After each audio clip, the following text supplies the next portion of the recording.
তারাতলার বহুতল ভেঙে পড়ার ঘটনা এবার সরাসরি কাঠগড়ায় কলকাতা পুরসভার প্রাক্তন মেয়র ফিরহাদ হাকিম। বিধানসভার অধিবেশনে খোদ মুখ্যমন্ত্রী শুভেন্দু অধিকারী সেই বিতর্কিত গোডাউনের সই করা মূল নকশা এবং নথি পেশ করেন।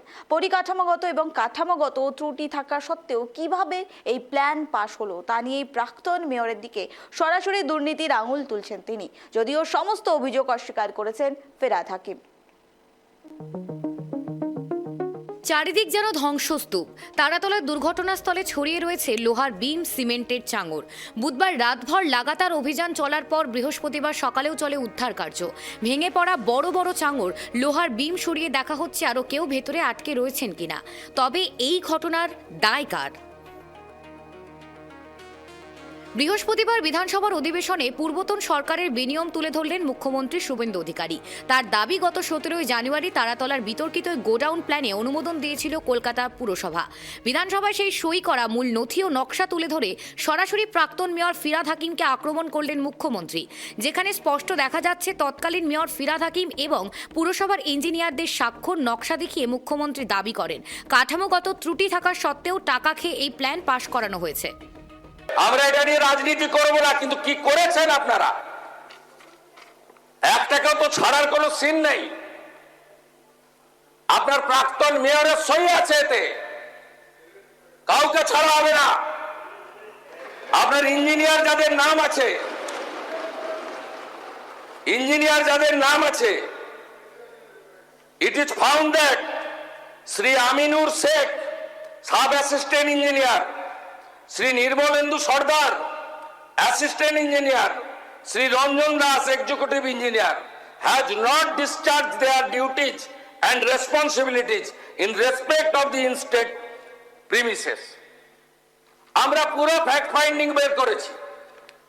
যদিও ফিরহাদ হাকিমের দাবি, এই সকল প্ল্যান মিউনিসিপ্যাল বিল্ডিং কমিটির বৈঠকেই চূড়ান্ত হয়। সেখান থেকে পাশ হওয়ার পর তা আসে মেয়রের কাছে। শুধুমাত্র সই করা ছাড়া মেয়রের আর কোনো কাজ থাকে না। কিন্তু টেকনিক্যাল ব্যাপার হচ্ছে যে প্ল্যান স্যাংশন হয়ে কর্পোরেশনে, এই প্ল্যানটার ব্যাপারে আমার কোনো আইডিয়াই নেই যেটা ভেঙে পড়েছে। কিন্তু জেনারেল প্ল্যান স্যাংশন হয় কর্পোরেশনের বিল্ডিং ডিপার্টমেন্ট, এমবিসি হয় আমাদের কমিশনার হয়ে, ওটা অ্যাপ্রুভালের জন্য আমার কাছে এমবিসিটা আছে এবং ওটা শুধু ফর্মালিটিজ, একটা জাস্ট সই করা। মানে এমবিসিতে টেকনিক্যাল পার্সনরা থাকে এবং আমার ওটার মধ্যে কোনো এখতিয়ারও নেই।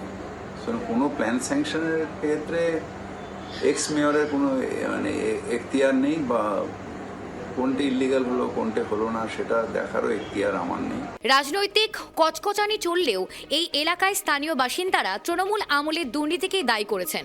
কলকাতা পুরসভার প্রাক্তন মেয়র তথা ওই এলাকার বিধায়ক ফিরহাদ হাকিম ও তার ঘনিষ্ঠ তৃণমূল কাউন্সিলরের দিকেই আঙুল তুলছেন। পোর্টের চেয়ারম্যানও এর সঙ্গে যুক্ত বলে অভিযোগ করেন তিনি। वो इनलीगली है ना, इस तरह का कंस्ट्रक्शन मान लीजिए जो हो रहा है वो तो इनलीगल है। इसमें बहुत सारे आदमी मिले, काउंसलर है यहाँ का, और पोर्ट अनवर खान है, पोर्ट का जो है चेयरमैन भी मिला ही होगा, क्योंकि जो जब मान लीजिए किसी को आप देते हैं तो यहाँ का जो बनता है इस पे इंजीनियर भी है इसमें, और जो आयन ट्रेडर्स है वो भी सब मिला हुआ है। ये सब जो मान लीजिए आपने सामान लगाया है, इसका कोई टेस्टिंग वगैरह नहीं होता है। इस तरह का यहाँ पर कितना भी बिल्डिंग बना होगा, और इस तरह से आम आदमी का ज़िंदगी का खेला हो रहा है। अनवर खान वो बोलते मेरा गॉड फादर है। किसका बच्चा? बॉबी हकीम का, फिरहाद हकीम का। अनवर खान बोलते हैं मेरा तो गॉड फादर है, वो हम जो भी कुछ होगा बचा लेंगे। पोर्ट का भी, यहाँ पोर्ट का चेयरमैन भी कल आए तो देख के गए। अब मान लीजिए वो तो है ही है, अभी इंस्पेक्शन हो गई, उसके बाद ही पता चल पाएगा इसमें कौन कौन सा इन्वॉल्व है। তারাতলার এই ধ্বংসস্তূপ আজ শুধু একটি দুর্ঘটনা নয়, বরং পূর্বতন পুর বোর্ডের বড়সড় দুর্নীতির কঙ্কালসার চেহারাটাকেই সামনে এনে দাঁড় করিয়েছে।